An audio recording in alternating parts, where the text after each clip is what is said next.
다시 한번 좌우 옆에 분들하고 두 분 이상에게 우리 예수님을 깊이 생각하는 한 해가 됩시다. 시작. 예수님을 깊이 생각하는 한 해가 되시기를 바랍니다. 아멘. 우리의 삶의 모든 영역에서 예수 그리스도를 깊이 생각하는 한 해가 되어야 되는데, 가정에서, 또 여러분 직장에서, 또 교회 공동체에서 여러분들이 어떠한 일을 하든 그 하고 있는 그 모든 영역에서 하나님이 그리스도를 이 땅 가운데 보내신 그 이유를 깨닫고 이유 있는, 목적이 있는 그러한 믿음의 삶이 되어지기를 이 시간 주님의 이름으로 다시 한번 꼭 부탁을. 오늘 본문의 말씀을 읽다 보니까 예수를 깊이 생각하라 이렇게 말합니다. 생각을 하는데 많이 생각하는 것을 얘기하는 것이 아니라 예수님을 깊이 생각하라. 먼저 서로부터 말씀드리면, 이 예수님을 많이 생각하는, 우리가 어떤 일을 할 때 많이 생각을 하면 혼미해지고 혼잡해지고 복잡해지고 머리가 막 헝클어집니다. 그런데 오늘 본문에서는 많은 생각을 하라고 하는 게 아니라, 한번 따라 합시다. 깊이 생각하라. 그 깊이 생각하라고 하는 것의 이 말씀에 여러분들이 꼭 마음을 깊이 쏟아, 내가 어떻게 하면 예수님을 더 깊이 생각할 수 있을까를 여러분 마음 가운데 깊이 생각하고 오늘 이 말씀 앞에 우리가 임하기를 주님의 이름으로 꼭 부탁을 드립니다. 여러분 이런 말씀 들어보셨죠? 나는 생각한다. 고로 나는 뭐한다? 존재한다. 나는 존재한다. 프랑스의 철학자였던 데카르트라고 하는 사람이 했던 말입니다. 이 말을 다시 말하면 이런 거지요. 생각하는 것이 나쁘다 안 나쁘다 이런 문제가 아니라, 생각이 없으면 되는 대로 산다는 거예요. 생각이 없는 사람은 바람에 나부끼는 낙엽처럼 살아갈 수밖에 없다는 겁니다. 그래서 우리는 어떠한 생각을 그냥 많은 것에 그냥 너저분하게 생각하는 사람 말고, 생각을 깊이 할 때 그 깊이 하는 생각이 우리의 삶을 바꾸고 우리의 인생을 바꾼다라고 하는 이야기를 오늘 함께 하고 있는 것입니다. 뒤쪽에서 또 한번 얘기를 하겠지만, 이 생각을 한다는 것은 결국 우리로 하여금 예수 그리스도를 더 깊이 생각하게 하는 것들을 이야기를 합니다. 여러분, 그래서 우리가 어떤 것을 하든 무슨 일을 하든 우리 학생들이 공부를 할 때에도 분명하게 예수님을 깊이 생각하고 하십시오.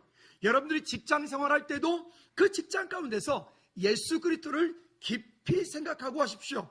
여러분들이 사업을 할 때에도 그 사업 가운데 예수 그리스도를 깊이 생각하고 하십시오.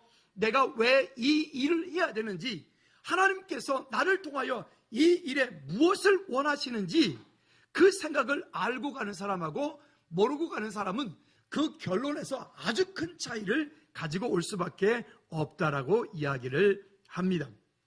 이번에 베트남의 축구가 아주 난리가 났었죠. 우리가 다 아는 것처럼. 아니, 남의 나라 축구 결승하는데 우리가 왜 이렇게 시청률이 높았어요?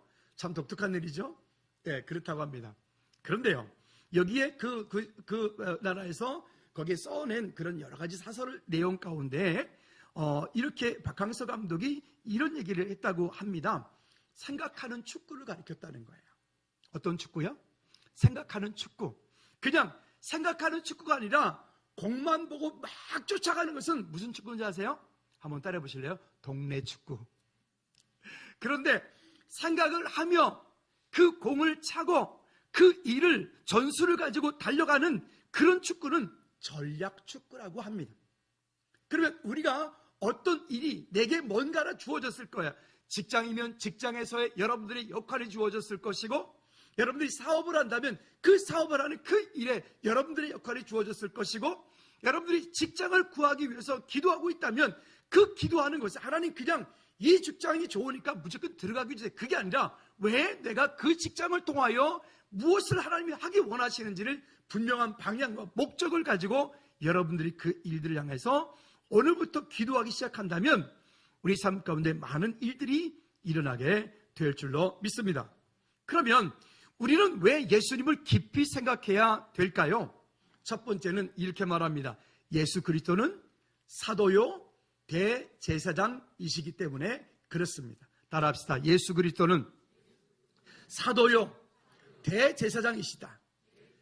여러분, 예수 그리스도는 사도이면서 대제사장이시기 때문에 우리가 예수 그리스도를 깊이 생각을 해야 됩니다. 기도는 그저 단순하게 하나님께 내가 원하는 어떤 것을 얻기 위하여 부르짖는 수단이 아닙니다. 기도는 그 하나님께서 내 삶 가운데 무엇을 말씀하시는지, 나를 통하여 어떤 이유들을, 어떤 일들을, 어떤 계획들을 알게 하시는지를 알게 하는, 깨닫게 하는 아주 중요한 축복의 통로인데, 그 축복의 통로가 우리가 그냥 많은 잡다한 생각에 머물러 있지 않고 깊은 생각으로 가질 때, 그 깊은 생각이 기도로 열매를 맺어져 올 때, 그 기도로 열매 맺는 그 일들은 우리 삶 가운데 놀라운 결과들을 가지고 오게 됩니다. 그래서 생각하는 중에 의미를 찾고 방향을 찾고, 그래서 성경은 우리에게 오늘 본문 말씀에서 말씀하고 있는 것처럼 예수를 깊이 생각하라. 여러분, 공부하는 이유를 생각해 보지 않고 공부를 하고 있다면 그 결과는 분명히 뻔할 거예요. 그러나 여러분들이, 우리 학생들이, 아니 대학생들이, 아니면 청년들이, 여러분들이 뭔가 공부를 하고 있는데 공부를 하고 있는 분명한 이유를, 그것도 예수 그리스도를 향한 분명한 이유를 여러분들이 오늘부터 기도하며 그 일을 향한 하나님 앞에 드려진 여러분들의 깊은 생각이 있고 그 일을 가지고 여러분들 기도하고 하나님께 나간다면 여러분 삶 가운데 하나님께서 지혜와 명철을, 그리고 담대함을, 은혜를 베풀어 주실 줄로 믿습니다. 사업을 하는 것도 마찬가지입니다. 그냥 하나님 나 돈 많이 벌게 해주세요, 그렇게 끝난다면 굳이 여러분들에게 돈 벌릴 이유는 없어요. 왜? 세상에 돈은 많이 있으니까요. 그러나 그 일들이 내게 필요한 이유가 있어야 되겠죠. 예수님을 깊이 생각할 수 있기를 꼭 부탁을 드립니다. 자, 그러니까 매사에 우리는 깊이 생각을 하는 성도가 되어야 되는데, 이유 첫 번째는 그 예수 그리스도가 사도이시기 때문에 그렇습니다. 우리가 이제 사도라고 하는 것은 그 아포스톨로스라고 하는 말을 쓰고 있는데, 이거는 어떤 얘기냐면 파송된 사람이라고 하는 뜻을 가지고 있는데, 그냥 파송된 게 아니라 왕으로부터 보낸바 되어, 어떤 일을 향해서 특사로 보낸바 되어진 그런 사람을 얘기할 때 사도라고 하는 말을 쓰게 됩니다. 그러니까 하나님께로부터 보냄을 받아서 하나님의 말씀을 전파하는 사람, 이 사람을 사도라고 그래요. 사도. 근데 이 사도가 구약 성경에 보면 많은 사도들이 있었지요. 근데 그 많은 사도들이 있었는데 그 많은 사도들은 예수 그리스도를 그저 모형적으로 나타내 보여주었던 분들입니다. 그러나 예수 그리스도께서 이 땅 가운데 오신 이후에 그 예수 그리스도는 우리에게 어떤 사도? 참 완전한 사도로 오셨습니다. 할렐루야. 그래서 우리는 예수 그리스도를 통하여서 하나님을 만나고, 예수 그리스도를 통하여서 우리의 죄 용서를 받고, 예수 그리스도를 통하여서 사단의 권세에서 해방받는 완벽한 길을 저와 여러분들이 얻은 겁니다. 왜 예수 그리스도를 우리가 깊이 생각해야 되느냐? 왜 예수 그리스도와 함께 동행해야 되느냐? 결국 사도로 보낸바 되어진 그 예수 그리스도 이름, 그 이름을 알고 가는 사람과 모르고 가는 사람은 너무 큰 차이가 나기 때문에 그렇습니다. 똑같은 어떤 무기를 내 손에 들려져 있다 할지라도 어떤 사람은 그 무기가 어떤 무기인지를 알고 정확하게 쓰는, 그래서 그걸 그 무기에 가지고 있는 성능대로 쓰는 사람이 있는가 하면, 그 무기에 들려졌지만 그 무기가 무엇인지를 전혀 모르는 사람은 그냥 그 사람 손에는 장난감 같을 것입니다. 그렇다면 여러분 우리가 만난 예수 그리스도가 어떤 분인지를 분명히 알고 저와 여러분 손에, 우리 안에 이미 하나님께서 허락하신 그 권세, 그 능력, 오늘 그 능력을 알고 예수 그리스도를 깊이 생각하며 올 한 해를 믿음으로 살아가는 저와 여러분들 되기를 주님의 이름으로 꼭 부탁을 드립니다. 또 왜 예수 그리스도를 깊이 생각하는 성도가 되느냐? 예수 그리스도는 따라합시다. 대제사장이시다. 예, 예수 그리스도는 대제사장이에요. 그 대제사장, 여기에 폰티펙스라고 하는 말을 썼는데, 이 폰티펙스라고 하는 말은 뭐냐면 다리 놓는 사람이라고 하는 뜻이에요. 다리 놓는 사람. 그러면 어떤 다리일까요? 하나님과 사람 사이를 연결하는, 하나님과 사람 사이를, 우리 성도 사이를 연결하는, 그래서 이 대제사장이 하는 역할은 뭐냐면, 우리 인간편의 사정을, 우리 안에 가지고 있는 이런저런 많은 이야기들이 있죠. 아픔도 있고 기쁨도 있고 우리 삶 가운데 고통스러운 것도 있고 도저히 내가 해결할 수 없을 것 같은 그런 문제들도 있고 등등, 이런 많은 문제들이 있는데, 그런 우리가 가지고 있는 그런 사정들을 하나님께 아뢰어서 우리 사람을 돕는 역할을 하는 그 직분자가 대제사장입니다. 그러니까 예수 그리스도는 사도요 대제사장이라. 그렇다면 이제 말이 끝난 거죠. 여러분 어떻습니까? 예수 그리스도 이름으로 우리가 기도한다는 것은 이렇게 강력한 능력과 강력한 권세가 저와 여러분 가운데 있다는 걸 알고, 어느부터 기도하지 않았다면 어느부터 이제 여러분들이 가지고 있는 그 문제를 향하여 그냥 혼자 고민 아무리 해도 그것은 그냥 많은 생각에 지나지 않아요. 그 생각이라고 하는 것들을 여러분 삶 가운데 깊은 생각으로 깊이 생각할 수 있기를 다시 한번 주님의 이름으로 축복합니다. 다시 한번 따라합시다. 예수 그리스도를 깊이 생각하겠습니다. 왜라고요? 그분이 뭐 어떤 분이라고요? 사도시라고요. 그분이 어떤 분이시라고요? 대제사장이시라고요. 그러니까 예수 그리스도가 우리의 인생의 모든 문제를 완벽하게 해결하신 분이시기 때문에 그 예수 그리스도를 의지하고 나가는 사람은 결국 우리 앞에 있는 모든 환경들을, 우리 앞에 있는 모든 문제들을 담대하게 이길 수 있는 힘이 저와 여러분 가운데 있기 때문에 그렇습니다. 여러분 꼭 기억하십시오. 우리가 살아가는 동안에 우리 앞에 크고 작은 많은 일들이 우리를 힘들게, 우리를 고난스럽게, 고통스럽게, 또 아니면 즐겁게, 이런저런 일들이 많이 있을 것입니다. 그럴 때마다 우리가 기억해야 될 것, 예수 그리스도를 깊이 생각하십시오. 그리고 그 예수 그리스도의 비밀, 그 예수님께서 우리에게, 저와 여러분들에게 주신 그 특권과 그 권세를 가지고 우리 앞에 있는 모든 환경들을 다스리며 정복할 수 있기를 다시 한번 주님의 이름으로 꼭 부탁을 드립니다. 자, 두 번째는 모세가 충성하였던 것 같이 하라. 우리 여기 본문에서 이 새로 개역 개정판에는 신실하였고 라고 되어 있는데, 다른 성경들에는 거의 대부분 여기 2절 중반에도 보면 그는 자기를 세우신 이에게 신실하기를, 그 신실하다고 하는 그 말에 충성하기를 이렇게 말했고, 5절 후반절에도 보면 종으로서 신실하였고 거기를 충성하였고, 또 6절 중반에도 보면 아들로서 충성하였으니 이렇게 얘기해요. 충성이라고 한 말을 합니다. 충성. 그래서 저도 오늘 이 본문의 말씀을 읽을 때 현대어 성경에서 이야기하는 것처럼 2절 말씀 먼저 한번 읽어보고 한번 다시 얘기를 해보도록 하죠. 현대어 성경 본문 2절 말씀을 한번 읽어봅시다. 시작. 모세가 하나님의 집에서 충성했던 것과 같이 예수님도 자기를 보내신 하나님께 충성하셨습니다. 충성. 우리 한번 하나님 앞에 저와 여러분들이 다시 한번 믿음으로 한번 충성 한번 해볼까요? 지난주에 잘하시던데, 차렷, 정신 바짝 차리고 경례하면 충성하는 거예요. 어떻게 하는지 알죠? 이렇게, 이렇게 하면 안 됩니다. 차렷, 경례, 충성. 여기 다 보니까 당나라 군대 같아요. 안 하겠습니다. 여러분, 우리가 주님 앞에 한 1년을 믿음으로 살아갈 때 여러분들에게 어떤 일이 맡겨졌는지 모르겠어요. 직장에서, 가정에서, 삶 속에서 여러분들이 만나는 많은 이들 가운데 아마 각양각색의 다른 많은 일들을 만날 텐데, 그 일 가운데서 우리가 하나님께서 이 일을 내게 맡겨준 줄로 알고 그 일들을 믿음으로 받아 그 앞에 충성하기를 주님의 이름으로 축복합니다. 이제 올해는 이제 내년이 자꾸만 입에, 올해는 장로님들도 세워지고 권사님들도 세워지고 안수집사님 세워지고, 또 이미 권사님과 안수집사님으로 장로를 섬기는 분들이 계시는데, 이분들이 충성하였던 것처럼 내년에 올해 새롭게 되어질 우리 한 분 한 분들이 하나님 앞에 충성된 그리스도인으로서, 청지기로서 세워지기를 주님의 이름으로 축복합니다. 전에 충성을 얘기할 때마다 생각나는 본문이 있습니다.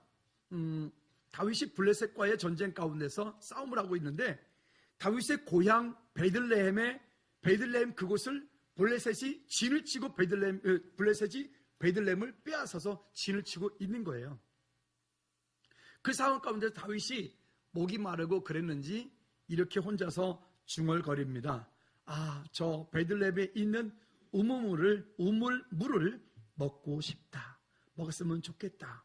그랬더니 이 말을 그냥 자기 혼자 흘러가는 말로 했어요. 근데 그 말을 했는데 그 말을 들었던 어떻게 하죠? 그 충성스럽던 다윗과 함께 했던 그 400명 중에 3명이 글쎄 그 적진 속으로 목숨을 걸고 가가지고 그 물을 떠가지고 오는 거예요. 이건 실화입니다. 물을 떠가지고 오는 거죠. 그 떠가져서 이것을 다윗에게 그 물을 바치는 거예요. 근데 다윗이 어떻게 할까요? 그래 착하고 충성동안 잘하였다 그랬을까요? 아니요. 그 신하들을 야단을 칩니다. 너희가 어찌하여 이렇게 하였느냐.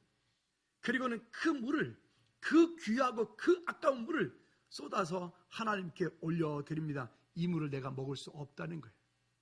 여러분 거기에서 그 다윗과 더불어서 그 광야에서 함께 그렇게 생활을 했던 그들, 그렇게 다윗의 필요를 쫓아서 그들의 삶을 어찌 보면 목숨을 내어 걸고 갔던 그런 충성이 우리가 하나님 앞에 믿음으로 살 때 우리의 모습이 그런 모습이 되면 얼마나 좋을까라고 하는 생각이 드는 겁니다.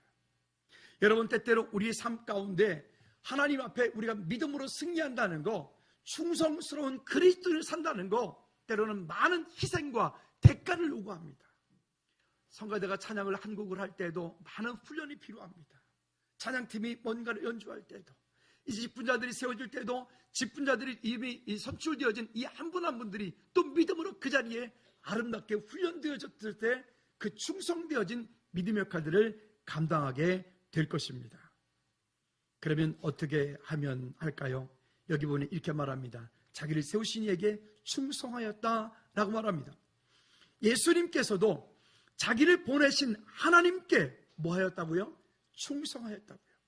예수님께서 그렇게 우리 삶 가운데 먼저 모델을 보여주신 것처럼 오늘 우리 삶 가운데도 우리에게 맡겨진 직분과 여러분 가정에서의 역할, 여러분 직장에서의 역할, 교회에서만 그리스도인이 아니라 여러분 세상 속에서도 여러분들에게 맡겨진 그 위치에서 그 자리에서 여러분 최선을 다하여 정말 충성되어진 그리스도인으로서의 삶을 살기를 주님의 이름으로 축복합니다. 그래서 새해에는 세상 가운데 그리스도인들이 욕을 좀 덜 먹었으면 좋겠어요. 그렇죠? 지난 한 해 동안에 얼마나 많은 크리스찬들이 또 얼마나 많은 교회들이 얼마나 많은 목사들이 세상으로부터 손가락질 받고 지탄받는 일들이 많은지 몰라요. 왜? 그들은 그 세상 가운데서 본인들에게 맡겨졌던 그 일들을 충성스럽게 감당하지 않았기 때문에 그래요. 오늘 남 탓할 것 없고 우리부터 우리에게 있는 맡겨진 그 자리에서 믿음으로 충성할 수 있기를 주님의 이름으로 꼭 부탁을 드립니다. 여기 보니까 그러했던 사람이 한 사람 얘기합니다. 모세가 그러했다라고 말합니다. 모세가 하나님의 집에서 충성했던 것 같이, 모세가 하나님 집에서 충성했던 것 같이, 그렇죠? 오늘 모세와 같은 심정, 여러분 우리 지난 해 동안에 열왕기상하 역대상하를 보면서 이스라엘의 왕들에 대한 이야기들을 새벽에 쭉 나누었습니다. 그 왕들이 처음에 왕이 올라가고 처음에 그들이 종교개혁을 하고 말씀을 회복하고 각 고을마다 레위인들을 통하여서 말씀을 강론하고 이렇게 정말 선한 일들을 잘 감당을 하죠. 그리고 시간이 갑니다. 5년이 가고 10년이 가고 20년이 가고 30년이 갑니다. 그러면서 어느 순간인가부터 점점 본인들이 하나님이 계셔야 되는 자리에 본인들이 있기 시작을 합니다.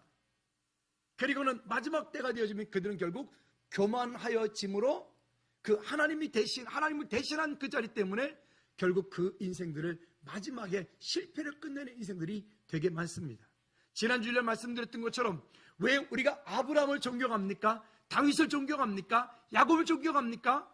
그들은 인생의 출발에서는 좀 부족함들이 많았고 실수도 많았지만 그들이 인생의 시간이 가면 갈수록 그들의 인생이 마지막으로 달려갈수록 그들의 인생은 하나님 앞에 정말 충성된 믿음의 사람들이었기 때문에 우리가 그들을 존경하는 것입니다. 여러분들의 인생의 마지막까지 하나님 앞에 아름다운 우리 모두가 되기를 주님의 이름으로 축복합니다. 한번 자기 자신에게 이렇게 축복합니다. 내 인생이 마지막까지 하나님 앞에 아름다운 축복의 인생이 되길 원합니다. 길지만 여러분 마음대로 옆 사람을 축복합니다. 당신의 인생이 마지막까지 하나님 앞에 아름다운 인생이 되기 바랍니다. 시작. 여러분 모두의 인생이 하나님 앞에 아름다운 인생이 되기를 축복합니다. 할렐루야. 아멘. 정말 중요합니다. 우리가 그래서 늘 세상 사람들도 이런 말 하죠. 초심을 잃지 마라. 초심을 잃지 마라. 초심을 잃지 마라. 한번 자기 자신에게 초심을 잃지 마라. 신앙생활 처음에 해서 은혜 받으면 정말 뜨거운 열정을 가지고 하나님 앞에 막 나가죠. 그러면 신앙생활 오래 하신 권사님들이 이렇게 말하죠. 나도 옛날엔 그랬어. 그거 말고 그때 그랬으면 지금은 어떻게 된다고요? 오늘 설교 제목이 뭐죠? 예수를 뭐하라고요? 깊이 생각하라. 그러면 시편에서 말하는 것처럼, 14편에서 말하는 것처럼 그 백향목과 같이 그 푸르고 청청함과 그 진액이 깊은, 연세가 드시면 드실수록, 신앙생활이 경륜이 되어지면 되어질수록 우리의 믿음은 더 깊어지고, 우리의 믿음은 더 넓어지고, 우리의 삶은 더 풍요해지고, 우리의 삶은 하나님 앞에 영적으로 더 아름다운 그런 꿈과 그런 그림을 그릴 수 있는 우리 모두가 되어지기를 주님의 이름으로 축복합니다. 우리 젊은 청춘들, 옛날에 그 친구 결혼 전에는 그렇게 믿음 생활 잘했었는데 결혼하더니 이런 소리 들으면 안 된다 이거죠. 그쵸? 시집 가기 전에는 잘했는데 어떻게 예수 안 믿는 남편 만나가지고 이러면 안 된다 이거죠? 요즘에 거꾸로군요, 참. 아니, 옛날에 결혼하기 전에는 괜찮은데 어떻게 예수 안 믿는 자매를 만나가지고 주일이 되면 교회에서 안 보여 들로산으로 푸른 초장교회로 끝나는 거죠? 여러분, 시작도 중요한데 우리 그리스도인들은 깊이 믿음 생활을 하면 할수록, 시간이 가면 갈수록 더 깊은 믿음으로, 더 넓은 믿음으로 하나님의 은혜 아래 세워지기를 주님의 이름으로 꼭 부탁을 드립니다. 할렐루야. 자, 그리고요 또 이렇게 말합니다. 예수님도 자기를 보내신 하나님께 충성하였다라고 말했는데 사도행전 21장 13절 말씀에 보면 이 충성이 어떤 충성이라고 말했냐 한번 볼까요? 사도행전 21장 13절 시작. 바울이 대답하되 여러분이여 어찌하여 울어 내 마음을 상하게 하느냐. 나는 주 예수의 이름을 위하여 결박당할 뿐 아니라 예루살렘에서 죽을 것도 각오하였노라 하니, 여기 보면 그 사도 바울이 그 하나님 앞에 그 충성하는 모습들을 내가 결박받을 뿐만이 아니라 예루살렘에서 뭐 할 것도 각오했다? 죽을 것도 각오했다. 지난 금요일 날 바울 영화를 이렇게 보았는데, 바울 영화를 보면서 저는 그 장면이 얼마나 참 이렇게 가슴 뭉클한지 모르겠어요. 지금 순교를 당하러 나가는 그 믿음의 동역자들이, 그들이 나갈 때 거기 서로 헤어지면서 인사하는 장면, 곧 다시 만난다고 하지, 그 약속, 우리 내일 다시 만나, 내일 다시 만나 볼 때까지 뭐 있잖아요. 이렇게 내일 다시 만나고 또 그때에 천국에서 또 다시 만날 그것을 기대하는, 여러분 그때 그 핍박이라고 하는 게 얼마나 큰 핍박입니까? 그럼에도 불구하고 그들은 예수님을 깊이 생각하기 때문에 그 고통을, 그 고난을, 그 죽음을 이길 수 있는, 능가할 수 있는 믿음이 그들에게 있었다는 것입니다. 바라기는 여러분 이 시대를 살고 있는, 이 마지막 때를 살고 있는 저와 여러분들에게 그 죽음을 능가할 수 있는, 이 시대를 능가할 수 있는 그런 믿음이 우리에게 있기를 주님의 이름으로 축복합니다. 세상의 풍조와 세상의 그 어떤 것에도 전혀 흔들리지 않고 오직 예수, 아멘, 오직 예수, 아멘, 그렇게 우리의 믿음이 하나님 앞에 서고 무너졌던 우리의 예배가 다시 회복되어지고 무너졌던 우리의 삶이 다시 한번 하나님을 향해서 예수를 깊이 생각할 수 있는 열정으로 세워지는 우리 모두가 되어지기를 주님을 다시 한번 꼭 부탁을 드립니다. 그래서 충성이라는 것은 내 생각대로 하는 것이 아니라 하나님의 말씀대로 목숨을 걸고 살아가는 거예요. 군인이 마치 자기의 생명을 나라에 바친 것처럼 말이죠. 세 번째는요, 예수님을 깊이 생각하며 살 때 어떤 존재로 살 수 있느냐. 여러분, 여러분들의 존재를 가치로 따진다면 얼마나 될 것 같으세요? 여러분들은 얼마짜리이십니까? 죄송합니다. 첫 시간부터 자꾸 값을 매겨서. 여러분들은 얼마짜리이세요? 스스로 생각할 때 일단 100억부터 시작합시다. 나는 100억짜리. 경매할까요? 나는 200억짜리. 어찌 보면 우리 사람은 참 너무 어떤 때 보면 정말 강하고 대단한 것 같은데 어떤 때 보면 너무 나약한 모습이 우리 모습이 아니겠나 싶기도 합니다. 근데 그 나약하고 부족한 우리의 가장 연약한 그 모습, 여러분 집에서 모기 외행 날아다닐 때 손으로 이렇게 딱 잡아본 적 있죠? 모기 어떻게 죽든가요? 예? 짝하고 죽어요? 처음 들었네.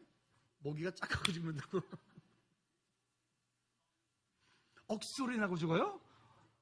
그 모기 어떤 모기예요? 근데 그런 생각 안 드세요? 어찌 보면 사람 손에 모기가 이렇게 걔 무슨 소리가 납니까? 내 손뼉 소리지, 그죠? 웃자고 하는 얘기죠. 근데 그 모기가 그렇게 그냥 순간 없어지는 모습 보면 꼭 우리 모습 같지 않아요? 그래서 우리가 빗대서 말할 때 파리 목숨보다도 뭐한 우리가, 그죠? 혹시 파리 죽을 때는 어떻게 죽든가요? 비비고 죽든가요? 파리 시야를 딱 치면 그냥 아이고야 이러고 그러진 않잖아요, 그죠? 근데 우리 모습이 그렇단 말이에요. 하나님 보실 때에 우리의 모습을 보면 하나님 뭐라 하실까? 진짜 아무것도 아닌데 뭐 그렇게 잘났다고, 뭐 그렇게 대단하다고, 뭐 잘나면 이 정도밖에 잘났겠어요? 미안합니다. 옆 사람 보고 이렇게 말합니다. 당신 하나님의 최고의 걸작품이십니다. 시작. 여러분, 하나님의 최고의 걸작품이십니다. 아멘. 그래요 여러분. 내가 나를 평가를 한다면 그 값어치를 먹인다는 게 참 어렵습니다. 그리고 실제로 그렇게 큰 값이 별로 없고요. 그러나 가장 값어치 없는 우리 모습일지라도 주님을 깊이 생각하고 주님 손에 들린 바 되어진다면 우리의 삶은 가장 값어치 있는 아름다운 삶이 되어질 줄로 믿습니다. 제가 언젠가도 말씀드렸는데 제가 예전에 존 테일러 기타가 누구한테 선물을 받아가지고 기타를 받아요. 그 당시에 그 기타 수입 가격이 200만 원이었어요. 그 당시에. 지금부터 한 30년 전에. 근데 그 어떤 집사님께서 그래서 저를 너무 과대평가를 하셔서 그 비싼 기타를 저한테 주신 거예요. 그래서 제가 그거 가지고 맨날 뭐 했게요? 그냥 뭐 즐겁게 쳤죠. 그 녹음실을 가져갔는데 그 기타를 정말 잘 치시는 지난번에 우리 교회 오셨던 김요한 목사님이 놀라더니만 자기도 갖고 싶은 건데 못 갖고 있는 건데 제가 들고 다녔더니 한번 쳐볼게. 그리고 그분이 기타를 막 치는데 세상에 저 기타가 저런 소리가 나다니. 그러면서 기타를 떡 떴더니 그분이 하는 말이 저한테 그래요. 아유, 기타가 불쌍하지. 어떻게? 그렇죠. 제가 알아요. 제가 이거 아무리 쳐봐야 우리 반주함 치는 거 제가 안 된다니까. 저는 젓가락 행진권 정도는 돼요. 띠리린 띵띵 이거 있잖아요, 그죠? 그거 정도는 되는데 그 당은 안 돼요. 기타도 심전사님하고 제가 저한테 기타 치는 거, 저는 그냥 제가 하는 걸로 그냥 속된 말로 그냥 후 이렇게 이렇게 있죠? 그런 거예요. 여러분, 누구 손에 들려지기 원하세요? 여러분들의 인생이, 우리의 인생이 정말 주님 손에 들려지기 원하십니까? 그렇다면 주님을 깊이 생각하십시오. 생각만 하지 말고 주님을 깊이 생각하는 그 자리에 여러분들이 쓰임받기를 주님의 이름으로 축복합니다. 그렇게 되어질 때 예수님을 따르게 됩니다. 그때 그렇게 할 때 예수 그리스도의 제자가 되어집니다. 무리로 살지 말고 제발 예수 그냥 교회 댕기는 무리 속에 있지 말고 이 시간에 기도하는 예배하는 여러분 모두가 예수 그리스도의 제자가 되기를 축복합니다. 목사님이 이렇게 열심히 설교하는데 핸드폰 보고 있는 쟤들도 곧 예수님의 제자가 될 줄로 믿습니다.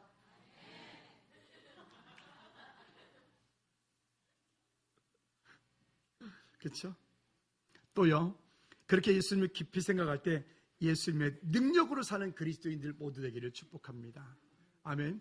예수 그리스도로부터 오는 능력이 없으면 우리가 붙잡고 있는 것은 잠시 임시일 뿐이에요. 그건 다 사라지는 거죠. 여러분들이 어떻게 해요? 지난 한 해 동안에 돈 벌려고 무척 애를 쓰셨는데, 죄송합니다. 앞에 있으니까 여쭤볼게요. 많이 버셨어요? 아멘. 감사합니다. 내년에는 그거에 몇 배 더 벌기를 축복합니다. 감사합니다. 이게 일단은 옆 사람한테 인사했으면 좋겠어요. 내년에는, 아니 올 한 해 당신이 하는 모든 일 가운데 하나님의 은혜가 있기를 축복합니다. 시작. 모든 일에 하나님의 은혜가 축복이 있기를 축복합니다. 아멘. 그래요. 여러분들이 하는 모든 일에 하나님의 은혜가 있기를, 주의 기름 부으심이 있기를 주님의 이름으로 축복합니다. 그리고요, 마지막으로요, 이제는 우리가 이 땅 가운데 예수님을 깊이 생각한다는 것은 어떤 믿음을 가져야 되냐면 예수님의 재림을 바라는 것입니다. 재림 신앙이 있으셔야 됩니다. 따라합시다. 예수님 반드시 다시 오십니다. 그때가 언제인지 우리는 아무도 몰라요. 그러나 예수님 가심을 본 그대로 반드시 다시 오십니다. 그리고 곧 오십니다.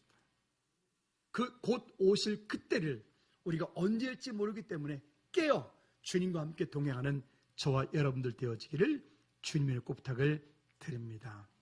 예수님을 깊이 생각한다는 것은 예수님을 배우기 원하는 것이고, 내 안에 내가 주인 되는 것이 아니라 주님이 내 삶의 주인 되는 것입니다. 예수님을 깊이 생각한다는 것은 그분의 사랑을 입는 것이고, 그분의 능력을 입는 것이고, 그분이 내 삶의 주인 되게 하시는 것입니다. 우리가 새해 첫 시간에 성찬식을 하는 이유도 여기에 있습니다. 여러분들이 이 성찬 예식에 참여할 때 이 자리에 참여한 모든 분들은 다 참여하십시오. 나는 죄인이라고 여겨진다면 모두 참여하십시오. 그리고 어린 아이들을 데리고 나올 때 부모님들은 어린 아이들이 떡을 집지 않습니다. 부모님들이 그 떡을 집어서 기도하는 마음으로 하나님 그 어린 아이들 입속에 넣어주십시오. 그리고 이렇게 축복해 주십시오. 이 떡은 예수 그리스도의 살이야. 또 잔을 아이들이 마시면서 이 잔은, 이 포도주는 예수 그리스도의 피야. 또 이렇게 축복할 수도 있습니다. 너를 위하여 찢기신 주님의 몸이야. 너를 위하여 흘리신 예수 그리스도의 피야. 누구와 함께 살기 원한다고요? 주님과 함께 사는 것입니다. 그렇게 되어질 때 우리의 생각이, 우리의 인생이 하나님의 은혜 가운데 승리하게 될 줄로 믿습니다.